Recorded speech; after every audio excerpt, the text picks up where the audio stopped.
Во 60-тите години на минатиот век на автомобилите не се гледаше повеќе само како на превозно средство. Оние кои беа успешни во животот сакаа и да го покажат тоа на престижен начин. Opel во тоа време веќе имаше долга историја на модели за купувачите со длабок джеб, а поддршката од General Motors му овозможуваше да експериментира. Така настана серијата наречена Големата тројка, капитен, адмирал и дипломат, кои во основа се еден модел, но пазарно различно позиционирани.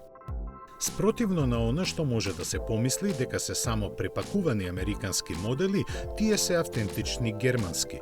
Платформата со самоносечка каросерија, крута задна оска и независно ослонети предни тркала беше развиена посебно за нив.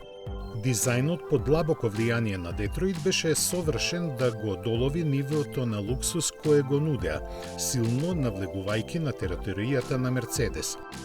Должината од скоро 5 метри ги сместуваше на самиот врв на германската понуда. Таква беше и опременоста. Во тоа време ниту луксузните автомобили немаа електрично задвижувани стакла, а Opel ги нудеше. Педантноста со која беа презентирани ги правеше навистина посебни. Се внимаваше дури и на тоа да не се шири миризба од отпушоците во пепеларите. Купувачите беа импресионирани. За моќниот имидж што го имаа придонесоа и американските V8 мотори кои се вградуваа во сите три модели. Имаа 4,6 литри и 190 конски сили, но брзо покажаа дека не може да поднесат долги возења на германските автопатишта со големи брзини.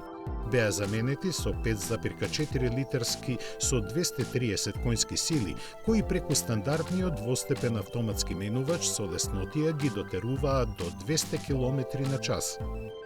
Но трошеа 20 литри гориво.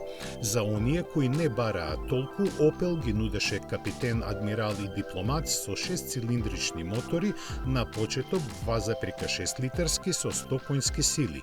После една година започна да се вградува и ново развиениот 2,8 литарски мотор со 125, а подоцна и со 140 коњи. Во периодот од 1964 до 1968 година Opel продаде 60.000 примероци од овие модели, најмногу од 6-цилиндричниот адмирал. Посебно ексклузивна беше малата серија од дипломат со елегантна двовратна каросерија произведувани од Карман.